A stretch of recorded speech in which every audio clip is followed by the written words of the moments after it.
আল্লাহ পাক বলছেন ওয়ামা খালাকতুল জিন্না ওয়াল ইনসা ইল্লা লিয়াবুদুন বা'দা আউযু বিল্লাহি মিনাশ শাইতানির রাজিম ওয়ামা খালাকতুল জিন্না ওয়াল ইনসা ইল্লা লিয়াবুদুন।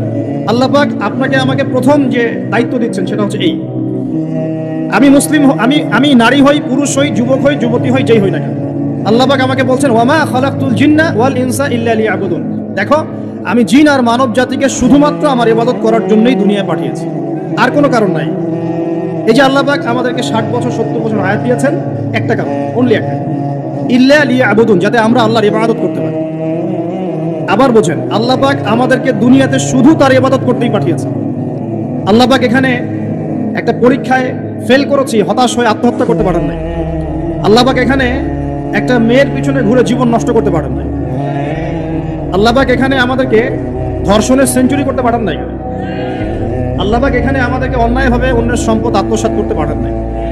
মাদকের যে ভয়াল থাবা চলছে এর মধ্যে নেশায় বুধ হয়ে যাওয়ার জন্য আল্লাহ পাক আমাদেরকে পাঠান নাই। কি জন্য পাঠিয়েছে? পলিটিক্যাল মারামারি করতে আল্লাহ পাঠান নাই আমাদেরকে দুনিয়ায়। সোশ্যাল ক্ষমতার দ্বন্দ্বে লিপ্ত হওয়ার জন্য পাঠান নাই। মিলস, ইন্ডাস্ট্রিজ এন্ড ফ্যাক্টরিজের নেশায় বুধ হয়ে পরকাল ভুলে যাওয়ার জন্য আল্লাহ এখানে পাঠান নাই। আল্লাহ পাক একটা রিজনে পাঠিয়েছে, অনলি একটা। এবং এই দায়িত্বটা আল্লাহ পাক কিন্তু কড়াই গন্ডায় উসুল করে নেবেন আমাদের কাছে। ভাববেন না আল্লাহ পাক এই পুরো মহাবিশ্ব খেলার ছলে সৃষ্টি করেছেন, এমন নয়। আল্লাহ পাক বলছেন আমি এই মহাবিশ্বকে খেলার ছলে সৃষ্টি করি নাই।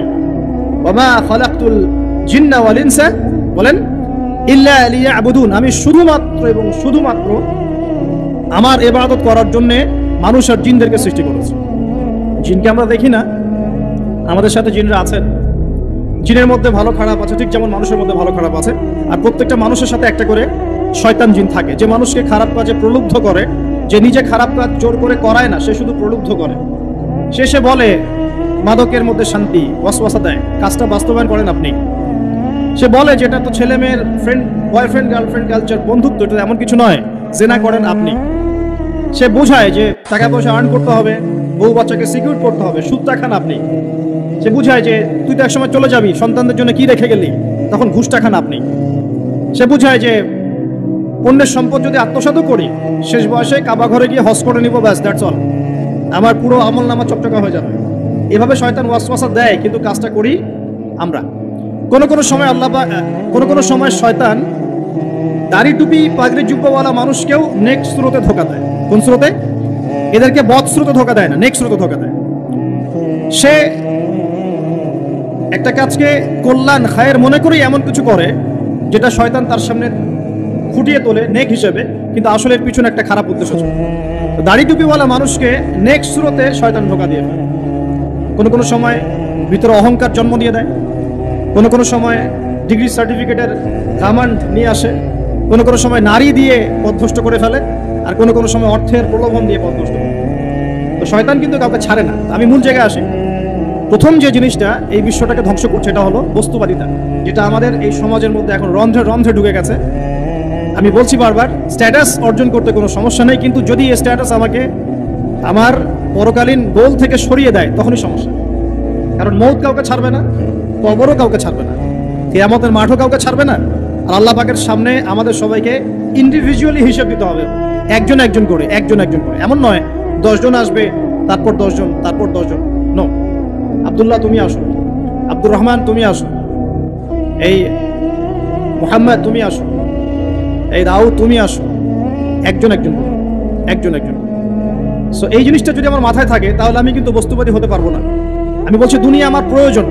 আল্লাহ পাক কি বলেছেন? এই দুনিয়া হচ্ছে সিজনুল লিল মুমিন, নবীজি বলছেন, আর দুনিয়া সিজনুল লিল মুমিন, দুনিয়া মুমিনদের জন্য কারাগার। কারাগার মানে যেখানে আমি স্বতন্ত্র স্বাধীন নই। এখানে প্রশাসন অনেক ভাই বোন আছেন, তারা জানেন কারাগার কি জিনিস, আর যারা 2-1 বার যাওয়া আসা করেছে ওরা জানে কি জিনিস। এখানে আপনার কোনো ব্যক্তি স্বাধীনতা নাই। আপনি আপনার ইস্তেঞ্জা করবেন, শিশি যেতে পারবেন না, আপনি পারমিশন নিতে হবে, তারা নিয়ে যাবে, তারপরে যেতে পারবেন, তাও হ্যান্ডকাপ পরিয়ে। দুনিয়া সিজনুল লিল মুমিন, দুনিয়া মুমিনদের কারাগার। এখানে আপনি খেতে পারবেন না, খাবার আসবে তারপর খাবেন। ঘুমাতে পারবেন না, যখন ঘুমানোর আদেশ দিবে তখন ঘুমাতে পারবেন। তাও কতক্ষণ ঘুমাবেন তাও ফিক্স করা। মানে কারাগার মানে কি? যেখানে আপনার ব্যক্তির স্বাধীনতা চলে না, যেখানে আমি চলবো একটা সিস্টেমের আওতায়। এখন নবীজি বলছেন দুনিয়াটাই হচ্ছে কারাগার। আর এই দুনিয়ায় কেমন করে আমি প্রবৃত্তির দাসত্ব করতে পারি, কেমন করে আমি আল্লাহকে ভুলে নামাজ বাদ দিতে পারি, কেমন করে যাকাত সেই কবে ফরজ হয়েছে মিল ইন্ডাস্ট্রিজ ফ্যাক্টরিজ করেছি, যাকাত দিই না। রমজান মাস যায় আসে, রোজাও রাখি না, তারাবি পড়তে পারি না। কোরআন আমার সামনে মানুষ তেলাওয়াত করে, কোরআন আমার ঘরে পড়ে আছে, শেলফের উপরে ধুলাও আছে, শেলফের উপরে কোরআন ধুলাওয়ালা, ধুলো মাখা। কোরআন পড়ার তৌফিক হয় না, নবীর হাদিসগুলো চর্চা করার তৌফিক হচ্ছে না, ইসলামিক বইপত্র পড়তে পারি না।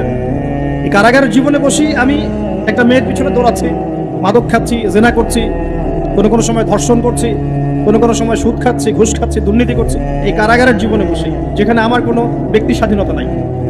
তাহলে কারাগারের জীবনের মেয়াদ যখন শেষ হবে, যখন তাকে এখান থেকে বের করে নিয়ে আসা হবে, অর্থাৎ মৃত্যু, তখন তার সাথে কিরকম রিমান্ডে আচরণ করা হবে এটা ভালো করে বুঝে নেন। নবীজি বলছেন, দুনিয়া সিজনুল লিল মুমিন ওয়াল জান্নাতু লিল কাফির। কাফেরদের জন্য, মুশরিকদের জন্য এই দুনিয়াটা হচ্ছে জান্নাত। জান্নাত মানে কি? যা ইচ্ছা তাই করতে পারবেন। জান্নাত মানে কি? আপনি চাচ্ছেন, আল্লাহ আমি এখন একটা খামর চাই, শরাব আপনার সামনে হাজির, চিন্তা করার সাথে সাথে। জান্নাত মানে কি? আল্লাহ আমি আপনাকে দেখতে চাই, আল্লাহকে আপনি দেখতে পারবেন। জান্নাত মানে কি? আপনি মধুর নহর, দুধের নহর, পানির নহর, শরাবের নহর, হুরেন আইন চতুর্দিকে ঘোরাফেরা করছে। একজন নিম্নমানের জান্নাতি, মানে সবচেয়ে শেষের দিকে যারা জান্নাতে যাবে, তাদের সাথেই দুজন করে হুরেন আইন, আহাল পরিবার তো আছেই, গেলমান পানপাত্র নিয়ে চারপাশে ঘোরাফেরা করে। জান্নাত মানে কি? যেখানে যা ইচ্ছা তাই করা যাবে, বলার কেউ নাই, বাধা দেওয়ার কেউ নাই, সেখানে কোনো মৃত্যু নাই, সেখানে কোনো অহেতুক কথাবার্তাও নাই, কোনো গাল গল্প নাই, কোনো মিথ্যা নাই, কষ্টের ক্লেশ মাত্র নাই, থুতু ফেলতে হবে না। জান্নাত মানে থুতু ফেলতে হবে না, জান্নাত মানে হাঁচি হবে না, নাক ঝাড়তে হবে না, জান্নাত মানে ইস্তেঞ্জা, পেশাব পায়খানা করার টেনশন নাই। মানুষ খাবার খাবে, একটা ঢেকুর তুলবে, ব্যাস খাবার হজম হয়ে গেছে। আর জান্নাতের সবচেয়ে বড় বিষয়টা কি? আল্লাহ পাককে আমরা এই চোখ দিয়ে দেখতে পাবো। আর তার সমকক্ষ একটা বিষয় হচ্ছে, আল্লাহ পাক বলে দিবেন যে আমি তোমাদের সবার উপর সন্তুষ্ট হয়ে গেলাম, যাও কোনোদিন অসন্তুষ্ট হবে, ব্যাস দ্যাটস অল। এখন আপনি যত কিছুই করেন এই বস্তুবাদী জীবনে, মনে একটা ভয় থেকে যাবে। আপনি বিশ্ব নেতা হয়েছেন, বড় শিল্পপতি হয়েছেন, পলিটিশিয়ান হয়েছেন, ইকোনমিস্ট হয়েছেন, মনে একটা ভয় থেকে যাবে যে মরতে আমাকে হবেই, আল্লাহ আমাকে ধরবেই, হিসেব আমাকে দেওয়া লাগবেই, কবরে আমাকে একাই যাওয়া লাগবেই, আমাকে কিয়ামতের মাঠে দাঁড়াতে হবে আল্লাহর সামনে। মনে একটা ভয় কাজ করে, যদিও বাইরে মানুষ দেখায় যে কোনো ভয় নাই। মানুষ বাইরে অভিনয় করে, মানুষ সমাজের মানুষের সাথে বাইরে একটা অভিনয় করে। কোনো ক্ষেত্রে আমরা নিজেরাই নিজেদের সাথে অভিনয় করি। কথা সাহিত্যিক হুমায়ুন আহমেদের নাম শুনেছেন? ইন্তেকাল করেছেন। একটা সময় ছিল আমরা স্কুলে পড়তাম, কলেজে পড়তাম, মাঝে মাঝে টুকটাক এ ধরনের কিতাব বইপত্র পড়া হয়েছে। হিমু, মিসির আলী এইসব পড়া হয়েছে। শরৎচন্দ্র, বঙ্কিমচন্দ্র, রবীন্দ্রনাথ, নজরুলের কবিতাগুলো, ইভেন শেক্সপিয়ার, অ্যাডাম স্মিথ সহ, যিনি অর্থনীতির জনক। যাই হোক, তিনি তার বইয়ের মধ্যে লিখেছিলেন যে এই পুরো দুনিয়াটা হচ্ছে অভিনয়ের মঞ্চ। কথা সাহিত্যিক তিনি বলছেন তার মতো করে, এই পুরো দুনিয়াটাই অভিনয়ের মঞ্চ, আর আমরা সবাই নিজ নিজ জায়গায় অন্যের সাথে অভিনয় করছি। কোনো ক্ষেত্রে আমরা নিজেরা নিজেদের সাথে অভিনয় করছি। তিনি বলছিলেন আমরা সবাই অভিনেতা, আর সবচেয়ে বড় অভিনেতা হচ্ছে পলিটিশিয়ান, কারণ তাদেরকে অনেক বড় মঞ্চ অভিনয় করতে হয়।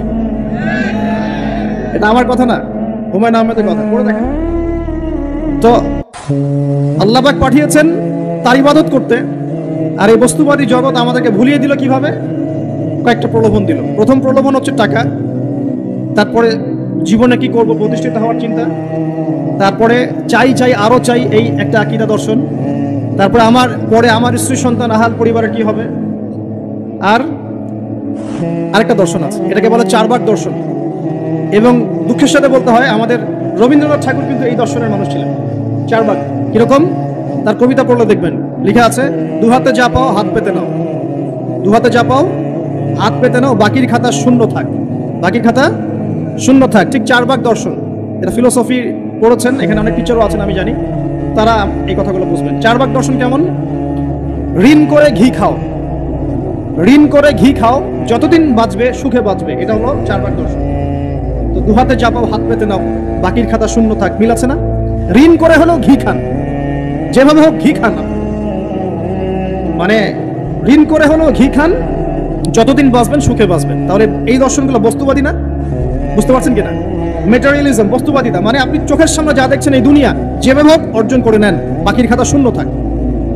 ইসলামিক কনসেপ্ট এর টোটাল ডিফারেন্ট কনসেপ্ট। ইসলামের ঈমান, আকীদা, ইসলাম, পরকাল, মুহাম্মদ সাল্লাল্লাহু আলাইহি ওয়াসাল্লামের আদর্শ সম্পূর্ণ ডিফারেন্ট। আমরা বলি কি, এই দুনিয়াতে আমরা মুসাফির, দুনিয়াতে আমরা কি মুসাফির, কে কতদিন থাকবো কোনো ঠিক নাই। নবীজি বলছেন, হে আব্দুল্লাহ বিন ওমর, তুমি দুনিয়াতে মুসাফিরের মতো থাকো, সকালবেলা উঠলে সন্ধ্যার অপেক্ষা করো না, সন্ধ্যাবেলা হলে সকালের অপেক্ষা করো। দর্শনের মধ্যে কত পার্থক্য না, আকাশ পাতাল পার্থক্য না। এখন যদি এই বস্তুবাদী দর্শন দিয়ে আপনি চলাফেরা করেন, তাহলে তো আপনার লাইফের অ্যাম্বিশন হবে একটা ফ্ল্যাট, আর ওটা এনি হাও আপনাকে অ্যাচিভ করতে হবে, legal way or illegal way আপনাকে অ্যাচিভ করতেই হবে, যেহেতু আপনার মোটিভটা হচ্ছে মেটেরিয়ালিজম, বস্তুবাদিতা। আর নবী সাল্লাল্লাহু আলাইহি ওয়াসাল্লাম কি বলছেন, সকালে ঘুম থেকে উঠলে সন্ধ্যার অপেক্ষা করো না, সন্ধ্যাবেলায় থাকলে সকালের অপেক্ষা করো না। তুমি দুনিয়াতে মুসাফিরের মতো থাকো, তোমার যতটুকুতে দুনিয়া চলে যায় এতটুকুতে সন্তুষ্ট থাকো। নবীজি আরো বলছেন, তুমি কখনো উপরের দিকে চোখ দিয়ে হেঁটো না, রাস্তায় যখন হাঁটবে উপরের দিকে দেখো না, বরং তুমি দেখো যে তোমার নিচে কারা আছে। আবার বলছি, নবীজি বলছেন, তোমরা হাঁটবে যখন রাস্তায় চলাফেরা করবে, তোমাদের উপরের দিকে দেখবে না তোমাদের উপরে কারা আছে, অলওয়েজ দেখবা তোমাদের নিচে কারা আছে, তোমাদের চেয়ে খারাপ কারা আছে। এক ভাইকে আপনি দেখবেন আপনি সুস্থ, তার হাত নাই। আরেক ভাইকে দেখবেন আপনি সুস্থ, তার চোখ নাই। এক ভাইয়ের পা প্যারালাইজড হয়ে গেছে, এক ভাইয়ের বডি প্যারালাইজড, একজন হার্টের রোগী, একজন ডায়াবেটিসের রোগী, আপনি সুস্থ আছেন। অথচ ওই ব্যক্তির অনেক টাকা পয়সা আছে, আপনার নাই। এখানে কে ধনী বলেন দেখেন, আপনি না সে? আপনার সুস্থতা আছে। আরেক ভাইয়ের অনেক বড় বড় ফ্ল্যাটস, কিন্তু আপনার এতটুকু নাই, ছোট্ট একটা বাসা। আপনার কষ্ট লাগে, আমারও যদি এমন হতো। ওই বাসায় গিয়ে দেখলেন যে ইন্টারনালি সে ব্যক্তি সুখে নাই, তার পরিবারে অশান্তি, তার পরিবারে হৃদ্যতা, ভালোবাসার বন্ধন নাই। আপনার পরিবারে আছে। একটা রিক্সাওয়ালা সারাদিন রিক্সা চালিয়ে 500-1000 টাকা আর্ন করে বাসায় চলে গেল, গিয়ে বাসা আলু ভর্তা, ডিম ভাজা, ডাল দিয়ে ভাত খাচ্ছে, সুখে আছে, দিব্যি, বউয়ের সাথে গল্প করছে, চাঁদ দেখছে। আর সেই তো কবে আপনি ওয়াইফ কিনে চাঁদ দেখেছেন ঠিক নাই। আপনি টাকা অর্জন করার নেশায় বছরের পর বছর স্ত্রী থেকে দূরে আছেন, দেখারই সৌভাগ্য হয় না। আসলে সুখ কাকে বলে, সুখটা কি জিনিস, ঢাকাবাসীকে সুখ বোঝানো দরকার। সুখটা কি জিনিস? সুখটা হচ্ছে ইন্টারনাল পিস। যখন আপনি বা আমি নিজেকেও বলছি, যখন আমরা আল্লাহকে পাবো, আল্লাহ পাকের ইবাদতের মধ্য দিয়ে, রাসূলের সুন্নতের মধ্য দিয়ে অল্পে তুষ্ট থাকতে পারবো, যা আছে এতে শুকরিয়া আদায় করবো, আপনি কেউ নাই দুনিয়াতে। কিন্তু বস্তুবাদিতা আপনাকে এই আকীদা আদর্শ থেকে সম্পূর্ণ ডিমোটিভেট করে দেবে। আপনাকে খালি চাই আরো চাই, ওই যে দু হাতে চাপাও হাত পেতে নাও, বাকির খাতা শূন্য থাকার। আমাদের দর্শন দু হাতে চাপাও হাত পেতে নাও না, বরং দুনিয়াতে যতটুকু পাও এতটুকুতে সন্তুষ্ট থাকো, বাকির খাতা শূন্য থাক না, বাকির খাতা পূর্ণ হোক। মানে পরকালটা বাকির খাতা না, পরকালের বাকির খাতাটা পূর্ণ হোক। প্রয়োজনে দুনিয়ার সব চলে যায় যাক, প্রয়োজনে দুনিয়ার সব যদি চলেও যায় যাক, তারপরে বাকির খাতা কি হোক? পূর্ণ হোক। এটাই আল্লাহ রাব্বুল আলামিন সূরা আ'লার মধ্যে বলছেন, বাল তুসিরুনাল হায়াতাদ দুনিয়া, তোমরা এই দুনিয়ার জীবনটাকেই প্রাধান্য দিয়ে থাকো, ওয়াল আখিরাতু খায়রুন ওয়া আবকা, কিন্তু আখিরাত হচ্ছে সবচেয়ে উত্তম এবং চিরস্থায়ী। তো প্রিয় ভাই এবং বোনেরা যারা আলোচনা শুনছেন, আজকে আমাদের প্রথম সবক হওয়া উচিত দুনিয়ার নেশায় আমরা না পড়ি। আল্লাহ পাক আমাদেরকে তৌফিক দান। এর মানে এই না আমরা দুনিয়ার প্রোগ্রেসে যাব না, অবশ্যই যাব, আমরা অবশ্যই যাব। পুরো নেশন, জাতিগতভাবেই আমাদেরকে এই ওয়ার্ল্ডের সমকক্ষ তো হতে হবে, হবে কি না? আমরা কি ওয়ার্ল্ডের সমকক্ষ হতে পেরেছি? আপনাদের কি মনে হয় যে মিলস, ইন্ডাস্ট্রিজ, ফ্যাক্টরিজ, সেতু, ফ্লাইওভার এইগুলো করলেই মনে হয় যে ওয়ার্ল্ডের সমকক্ষ হওয়া যায়? প্রত্যেক জনগণ ভিতর থেকে সুখী কিনা, তাদের অন্ন, বস্ত্র, চিকিৎসা, শিক্ষা, বাসস্থান, এই যে মৌলিক চাহিদা, বেকারত্ব ঘোচানো, 3 বেলা খেয়ে পরে বাঁচা, জীবনের অধিকার, সিকিউরিটি, এই জিনিসগুলো আমাদের নিশ্চিত হচ্ছে কিনা, এটা হচ্ছে আপনার উন্নতির মানদণ্ড। উন্নতির মানদণ্ড কি? আমরা এখন যেখানে আছি না, 1776 সালে অ্যাডাম স্মিথ তার চেয়ে আগের জায়গায় ছিলেন। 1776 সালে অ্যাডাম স্মিথ একটা বই লিখেছেন, তার নাম হচ্ছে যে দ্য ওয়েলথ অফ নেশন, এই কিভাবে একটা রাষ্ট্রের ওয়েলথ ফাংশন করে। ওই 1776 সালে তিনি যে চিন্তাগুলো করেছেন, এখন পর্যন্ত আমরা সেই চিন্তা বাস্তবায়ন করতে পারি নাই। 1776 সালের চিন্তা, কিন্তু ওই চিন্তা বাস্তবায়ন করেছে পশ্চিমারা। পশ্চিমা সভ্যতা যেটা আপনি দেখছেন দাঁড়িয়ে আছে এই একটা বইয়ের উপর দাঁড়িয়ে আছে। যেমন একটা এক্সাম্পল দিই, আলোচনা কঠিন হয়ে যাবে, অন্যদিকে যাব। আমরা মনে করি যে অর্থনীতি আমরা নিয়ন্ত্রণ করব, ঠিক আছে, অর্থনৈতিক পুরো বিষয়গুলো আমরা নিয়ন্ত্রণ করে আমরা সমৃদ্ধি নিয়ে আসবো। আসলে বিষয়টা কি জানেন, অর্থনীতির নিজের একটা ফ্লো আছে, ও নিজেই নিজেকে নিয়ন্ত্রণ করে এবং তার উপর একটা ইনভিজিবল হ্যান্ড থাকে, অদৃশ্য হাত, যেটা আমরা বলি আল্লাহ রাব্বুল আলামিন। আল্লাহ রাব্বুল আলামিন এই পুরো অর্থনীতিকে নিয়ন্ত্রণ করে। আমরা যখন সেটাকে ইন্টারফেয়ার করতে যাব তখন ইকোনমি কলাপস করে যাবে। এই যে করছে কলাপস। আরো ব্যাপার আছে, শুধু ব্যবসা, অর্থনীতি, এক্সপোর্ট ইম্পোর্ট এগুলোকে তিনি জাতির মানদণ্ড বলতেন না। তিনি বলতেন যতক্ষণ পর্যন্ত জাতির প্রত্যেক ব্যক্তির মধ্যে এথিক্স না আসবে, নীতি যতক্ষণ পর্যন্ত না আসবে আপনি করাপশন থামাতে পারবেন না। তাই হয়েছে না? শুধু ব্যবসা না, আদর্শ কতটুকু আছে। এই যে আপনি দেখছেন বিভিন্ন জায়গায় ভেজাল খাবার খাওয়াচ্ছে, ওদের কি টাকার অভাব আছে? ওদের টাকার কিন্তু অভাব নাই। নেম ফ্রেমের কোনো ঘাটতি আছে? এস্টাবলিশড বিজনেস, তাহলে কেন আপনাকে ভেজাল খাওয়াবে? কারণ তার মধ্যে এথিক্স নাই, নীতি নাই। এই জন্য জাতির প্রত্যেক সদস্যকে, মানে প্রত্যেক জনগণের প্রত্যেককেই আগে নীতিগত শিক্ষা দেওয়া উচিত। আর এই কাজটাই করে ইসলাম। সুবহানাল্লাহ। এই এথিক্স এবং নীতি শেখায় কে? ইসলাম। ইসলামের চেয়ে সার্বজনীনভাবে এবং যুগোপযোগীভাবে কেউ এথিক্স শেখাতে পারবে না। কাগজে কলমে অনেকে অনেক কথা বলতে পারে, প্র্যাকটিক্যালি শেখাবে কে? ইসলাম। এখন বলতে পারেন তাহলে মুসলিমদের মধ্যে দুর্নীতি কেন, মুসলিমদের মধ্যে কেন এই সমস্যাগুলো হয়? উত্তর একটাই, ওই যে স্যার বলে গেলেন, আমি বিভিন্ন ওয়াজে যে এক এক জায়গায় এক এক কথা বলে। উত্তরটা কি? উত্তরটা হচ্ছে যে কোরআন এবং সুন্নাহর সঠিক যে শিক্ষাটা আছে, এই শিক্ষাটা আমরা অনেকেই বাস্তবায়ন করতে পারছি না। এটা আমাদের ব্যর্থতা। এটা কাদের ব্যর্থতা? এটা আমাদের ব্যর্থ। এখানে আমাদের ব্যক্তির স্বার্থ থাকতে পারে, এখানে আমার জ্ঞানের স্বল্পতা থাকতে পারে, আমার ভিতরে অহংকার থাকতে পারে, বা আমি অল্প শিক্ষিত হতে পারি, এবং এমন হতে পারে আমার জ্ঞানটা যুগোপযোগী না। ইসলামিক জ্ঞান আমার মধ্যে আছে, কিন্তু কিভাবে এই জ্ঞান দিয়ে ওয়ার্ল্ডকে ডিল করবো এই জ্ঞানটা আমার মধ্যে নেই। এই কারণে আমরা হয়তোবা ইসলাম কোরআন সুন্নাহ হাতে থাকার পরেও এই সমস্যাগুলো ফেস করছি। প্রথম সমস্যা হচ্ছে বস্তুবাদিতা।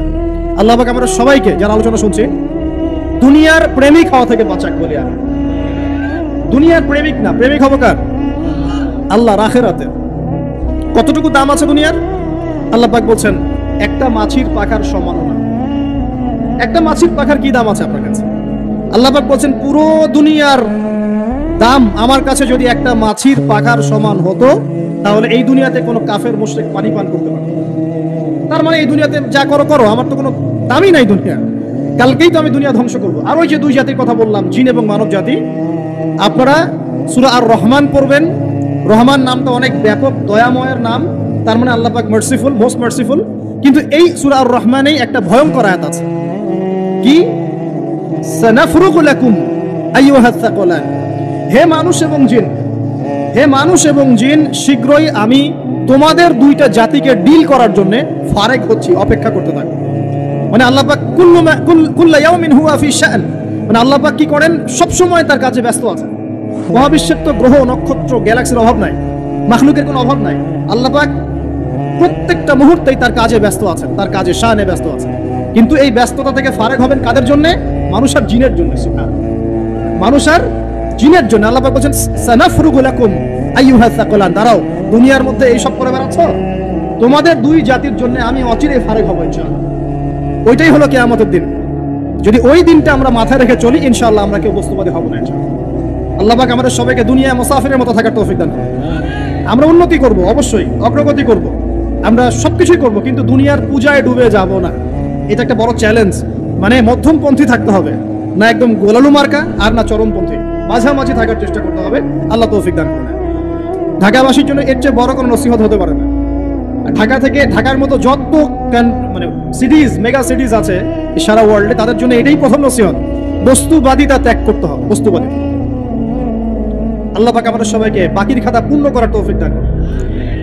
এখন একটা লক্ষ্য পেলাম, কি জন্য দুনিয়া এসেছি? আল্লাহর ইবাদত করার জন্য। এখন অনেকে ভুল বুঝে প্রশ্ন করতে পারে, তাদের জ্ঞানের স্বল্পতা। আমি ওদেরকে দোষারোপ করবো না, কারণ আমাদের শিক্ষার সমস্যা আছে। আমরা তো সবার মাঝে ইসলামিক সার্বজনীন শিক্ষা দিতে পারছি না। এই কারণে অনেকে প্রশ্ন করতে পারে, তাহলে কি সারা জীবন আল্লাহ বিল্লাহি করতে হবে? আমি কি সারা জীবন তাসবিহ, তাহলিল, জিকির, আজকার, নামাজি পড়ে বেড়াবো? তাহলে এটা হলো তার ভুল বুঝ। এই আয়াত সম্পর্কে ভুল ব্যাখ্যা। সঠিক ব্যাখ্যাটা কি? সঠিক ব্যাখ্যা হচ্ছে সূরা হাশরের 7 নম্বর আয়াত। কত নম্বর? সূরা হাশর 7 নম্বর আয়াত। আল্লাহ পাক বলেন, ওয়া মা আতাকুমুর রাসূলু ফাখুযুহু।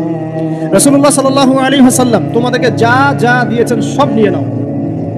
ওয়া মা নাহাকুম আনহু ফান্তাহু, রাসূল যা থেকে বিরত থাকতে বলেছেন সমস্ত বিষয় থেকে দূরে থাকো। এখন এই আয়াতটাকে সামনে রেখে কোরআন সুন্নাহকে যদি আমরা ঘাঁটি, আমরা দেখব রাসূলুল্লাহ সাল্লাল্লাহু আলাইহি ওয়াসাল্লাম পেশাব পায়খানা ইস্তিনজা করা থেকে শুরু করে রাষ্ট্র চালানো পর্যন্ত প্রতিটা কাজের হেদায়েত দিয়ে গেছেন। আলহামদুলিল্লাহ, এটা কেউ মানি বা না মানি দিয়ে গেছেন, এটা বিশ্বাস করতে হবে। আমল করতে পারি বা না পারি, নবী দিয়ে গেছেন, বিশ্বাস করতে হবে। দলিল চাচ্ছেন, আপনি সহিহ বুখারী খুলেন, মুসলিম খুলেন, তিরমিজি, নাসাই, আবু দাউদ এগুলো খুলেন, দেখবেন আপনি ইস্তিনজা করবেন কিভাবে, বসবেন কিভাবে, ঢোকার সময় কোন পা দিয়ে ঢুকবেন, বের হওয়ার সময় কোন পা দিয়ে বের হবেন, ইস্তিনজা করার সময় কথা বলতে পারবেন কিনা, কতটুকু বলতে পারবেন, গোসল কেমন করে করবেন, ওযু কিভাবে করবেন, আপনি আগে কি পা থেকে শুরু করবেন নাকি হাত থেকে শুরু করবেন, কিভাবে নামাজ পড়বেন, আগে গিয়ে সিজদা করবেন নাকি ইকামত হবে, আজান হবে, আল্লাহু আকবার তাকবীর দিবেন, কিভাবে নামাজ শেষে বের হয়ে আপনি ব্যবসায় চলে যাবেন, কিভাবে আপনি ব্যবসা করবেন, কিভাবে চাকরি বাকরি করবেন, সমাজের মানুষের সাথে মেলামেশা করবেন, মানুষকে দিনের দাওয়াত দিবেন, ইভেন কিভাবে আপনাকে যদি আল্লাহ ক্ষমতা দেন আপনি কিভাবে সোসাইটি মেনটেন করবেন, সমাজ এবং রাষ্ট্র মেনটেন করবেন, প্রতিটা হেদায়েত খুঁটিনাটি কোরআন এবং সুন্নাহ দিয়েছে আমাদেরকে। এই বিশ্বাস আগে রাখতে হবে। এই বিশ্বাস না রাখলে কেউ মুসলিম হতে পারবে না। I am very sorry to say, এই বিশ্বাস না করলে কেউ মুসলিম হতে পারবে না। আগে বিশ্বাস, তারপরে কাজ করতে পারেন কিনা সেটা পরের ইস্যু। এবং আমি বলে দিচ্ছি, এই যুগে আপনি 100% পারবেন না। সিম্পল, এই যুগে আপনি 100% পারবেন না, এটা স্বাভাবিক। কারণ এই পুরো বিশ্বটা তো ইসলামাইজড না। পুরো বিশ্ব কি ইসলামাইজড? বরং পুরো বিশ্বটা কুফরের উপর আছে। কিসের উপর আছে? পুরো ওয়ার্ল্ডটাই কুফরের উপর আছে, পুরো ওয়ার্ল্ডটাই। একটা এক্সাম্পল আমি প্রমাণ করতে পারি, একটা এক্সাম্পল খালি। আল্লাহ পাক বলছে সূরা মুলক, রাতের বেলা পড়তে হয় না সূরা মুলক? রাতের বেলা সূরা মুলক পড়তে হয়, যে পড়বে তার কবরের আযাব হবে না ইনশাআল্লাহ। কবরের আযাব থেকে আল্লাহ পাক তাকে বাঁচাবেন ইনশাআল্লাহ। সূরা মুলক তেলাওয়াত করতে হবে রাতের বেলা। এই সূরার প্রথম আয়াতে আল্লাহ বলেছেন তাবারাকাল্লাযী, বরকতময় সেই আল্লাহ, বিয়াদিহিল মুলক, যার হাতে পুরো মহাবিশ্বের ক্ষমতা। কার ক্ষমতা? তাবারাকাল্লাযী বিয়াদিহিল মুলক, বরকতময় সেই আল্লাহ যার হাতে পুরো মহাবিশ্বের ক্ষমতা, সার্বভৌমত্ব। ক্ষমতার বাংলা কি বলতে পারি আমরা? এটাকে ইংরেজিতে আপনারা কি বলেন? আপনারা বলেন সভারেন্টি। কি বলেন? সভারেন্টি বিলংস টু আল্লাহ। এখানে সভারেন্টি বিলংস টু কে? আল্লাহ। কিন্তু এই পুরো বিশ্বের সার্বভৌমত্বের মালিক কি এখন আল্লাহর বাকি আছে? মানুষ নিজের হাতে নিয়ে নিয়েছে। কথা বুঝতে পারছেন না? পুরো বিশ্বে আল্লাহর সার্বভৌমত্ব চলে এখন, মানুষের সার্বভৌমত্ব চলে এখন। তো পুরো ওয়ার্ল্ডটাই কুফরের উপর আছে না? বিশ্বটাই কুফরের উপর। এখন বাদ দেন, এই ওয়ার্ল্ডে আপনি 100% ইসলাম ডিল করতে পারবেন না, সিম্পল। কিন্তু আগে বিশ্বাস করেন যে একদম টয়লেট থেকে শুরু করে আসমান পর্যন্ত সবকিছুই হেদায়েত কোথায় আছে, কোরআন সুন্নাহ আছে কি নাই? এখন মানতে পারি না, সেটা আলাদা ইস্যু। কেউ বিশ্বাস করেছে, মানতে পারে না, আল্লাহ তাকে মাফ করে দিবে ইনশাআল্লাহ। বিশ্বাস করেছি, মানতে পারিনি, আল্লাহ মানে বিশ্বাস করেছি, আমল করতে পারি নাই, হ্যাঁ আল্লাহ আমল করতে গিয়েছি, প্রতিবন্ধকতা পেয়েছি, সমাজ এমন ছিল না, বিশ্ব এমন ছিল না, আমি পারি নাই, আল্লাহ মাফ করে দাও, ইনশাআল্লাহ আল্লাহ মাফ করে দিবেন ইনশাআল্লাহ। আল্লাহ পাক বলেছেন, কারো আমল নামায় যদি শিরকের পাপ না থাকে, যে কোনো গুনাহ আল্লাহ যাকে ইচ্ছা মাফ করে দিবেন। আমল নামায় খালি শিরকের পাপ রাখা যাবে না, যে কোনো গুনাহ আল্লাহ যাকে ইচ্ছা মাফ করতে পারেন। বুঝাচ্ছি, মনে করেন একজন জেনা করেছেন, আল্লাহ মাফ করুন। ওই জেনাকার ব্যক্তি যদি বিনা তওবাতেও মারা যায়, তওবা করে নাই, বিনা তওবাতেও মারা যায়, কালকে আমাদের মাঠে আল্লাহ পাক তাকেও মাফ করতে পারেন।